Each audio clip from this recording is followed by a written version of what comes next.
ओम शांति। आज की मुरली का सार। मीठे बच्चे, तुम्हारा मुख अभी स्वर्ग की तरफ है।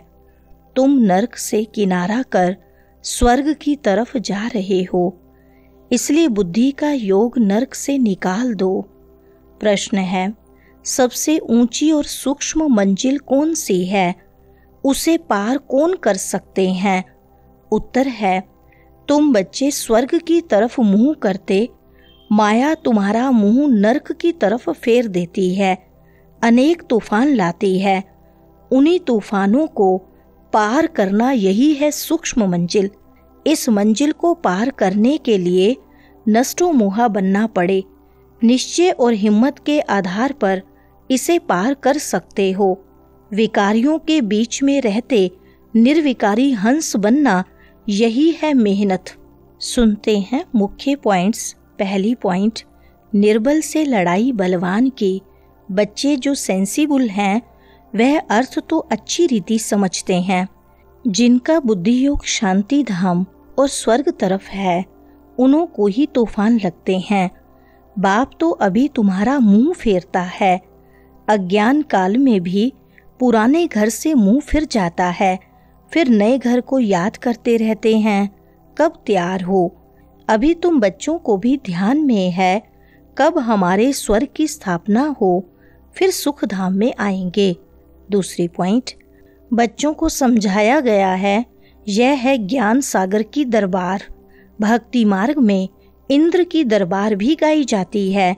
पुखराज परी, नीलम परी, मणिक परी, बहुत ही नाम रखे हुए हैं, क्योंकि ज्ञान डांस करती है ना। किस्म किस्म की परियां हैं, वह भी पवित्र चाहिए। अगर कोई अपवित्र को ले आए तो दंड पड़ जाएगा। तीसरी पॉइंट, अभी तुम बच्चे जानते हो हमको बाप पढ़ा रहे हैं। बाप ने अनेक बार पढ़ाया है। अपने दिल से पूछना चाहिए हम पढ़ते हैं व नहीं, कितनों को पढ़ाते हैं। अगर पढ़ाएंगे नहीं तो क्या पद मिलेगा? रोज रात को अपना चार्ट देखो, आज किसको दुख तो नहीं दिया। श्रीमत कहती है कोई को दुख न दो और सबको रास्ता बताओ। जो हमारा भाती होगा उनको झट टच होगा। इसमें बर्तन चाहिए सोने का जिसमें अमृत ठहरे। जैसे कहते हैं ना, शेरनी के दूध के लिए सोने का बर्तन चाहिए, क्योंकि उसका दूध बहुत भारी ताकत वाला होता है। चौथी पॉइंट, यह कैसी दुनिया है, इसमें कितना दुख है, कितना बच्चों में मोह रहता है। बच्चा मर जाता है तो एकदम दीवाने हो जाते, अथाह दुख है। ऐसे नहीं कि साहूकार हैं तो सुखी हैं।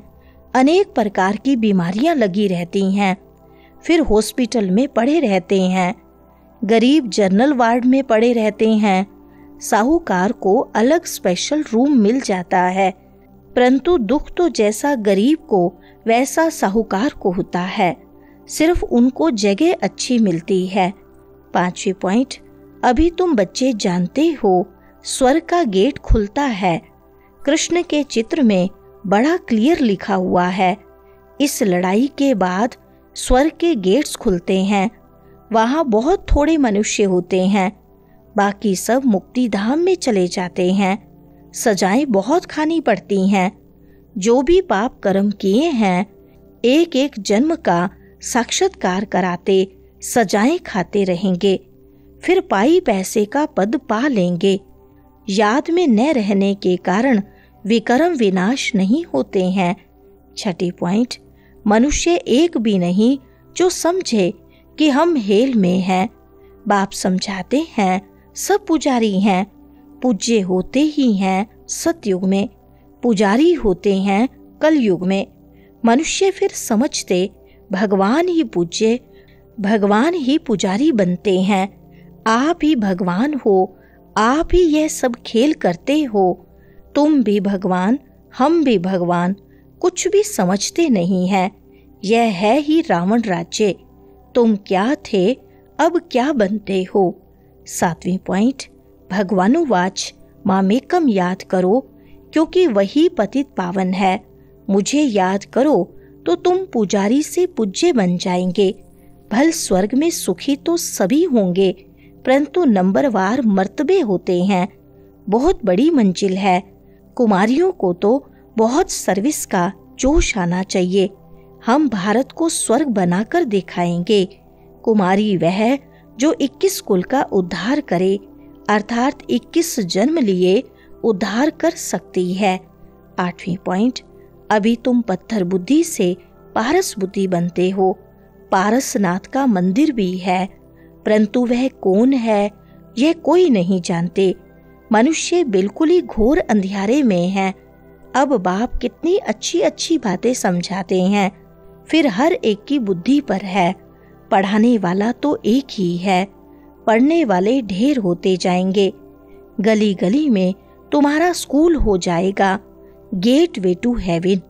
9वां पॉइंट, बाप तो कहते हैं याद की यात्रा से ही पाप भस्म होंगे, तो पुरुषार्थ करना चाहिए ना। बाबा कोई ऐसे नहीं कहते कि खाना पीना नहीं खाओ, यह कोई हठ योग नहीं है। चलते फिरते सब काम करते, जैसे आशिक माशूक को याद करते हैं, ऐसे याद में रहो। जिस बाप से विश्व का राज्य मिलता है, उनको याद नहीं कर सकते। तकदीर में ही नहीं है तो फिर तदबीर भी क्या करेंगे। 10वां पॉइंट, कई बच्चे हैं जो मुरली भी मिस कर लेते हैं। बहुत बच्चे इसमें लापरवाह रहते हैं। समझते हैं हमने नहीं पढ़ी तो क्या हुआ, हम तो पार हो गए हैं। मुरली की परवाह नहीं करते हैं। ऐसे देह अभिमानी बहुत हैं, वह अपना ही नुकसान करते हैं। बाबा जानते हैं, इसलिए यहाँ जब आते हैं तो भी पूछता हूँ, बहुत मुरलियाँ नहीं पढ़ी होंगी, पता नहीं उनमें कोई अच्छी पॉइंट्स हों। पॉइंट्स तो रोज निकलती है ना। ऐसे भी बहुत सेंटर्स पर आते हैं, परंतु धारणा कुछ नहीं, ज्ञान नहीं। श्रीमत पर नहीं चलेंगे तो पद थोड़ी ही मिलेगा। 11वां पॉइंट, बाप बच्चों को पुण्य आत्मा बनने की युक्ति बताते हैं। बच्चे, इस पुरानी दुनिया का अभी अंत है। मैं अभी डायरेक्ट आया हूँ। यह है पिछाड़ी का दान। एकदम सरेंडर हो जाओ। बाबा ये सब आपका है। बाप तो देने के लिए ही कराते हैं, इनका कुछ भविष्य बन जाए। मनुष्य ईश्वर अर्थ दान पुण्य करते हैं, वह है इनडायरेक्ट। उनका फल दूसरे जन्म में मिलता है। यह भी ड्रामा में नोंद है। अभी तो मैं हूँ डायरेक्ट। अभी तुम जो करेंगे उनका रिटर्न पदम गुना मिलेगा। यहाँ कोई के पास पैसे हैं तो बाबा कहेंगे, अच्छा तुम जाकर सेंटर खोलो, प्रदर्शनी बनाओ। गरीब हैं तो कहेंगे, अच्छा अपने घर में ही सिर्फ बोर्ड लगा दो, गेट वे टू हेवन। वरदान है, स्वयं को मोल्ड कर रियल गोल्ड बन, हर कार्य में सफल होने वाले सब परिवर्तक भव। विस्तार है, जो हर परिस्थिति में स्वयं को परिवर्तन कर सब परिवर्तक बनते हैं, वह सदा सफल होते हैं। इसलिए स्वयं को बदलने का लक्ष्य रखो। दूसरा बदले तो मैं बदलूं नहीं, दूसरा बदले या ना बदले, मुझे बदलना है। हे अर्जुन, मुझे बनना है। सदा परिवर्तन करने में पहले मैं, जो इसमें पहले मैं करता वही पहला नंबर हो जाता, क्योंकि स्वयं को मोल्ड करने वाला ही रियल गोल्ड है। रियल गोल्ड की ही वैल्यू है। स्लोगन है, अपने श्रेष्ठ जीवन के प्रत्यक्ष प्रमाण द्वारा बाप को प्रत्यक्ष करो। अच्छा, ओम शांति।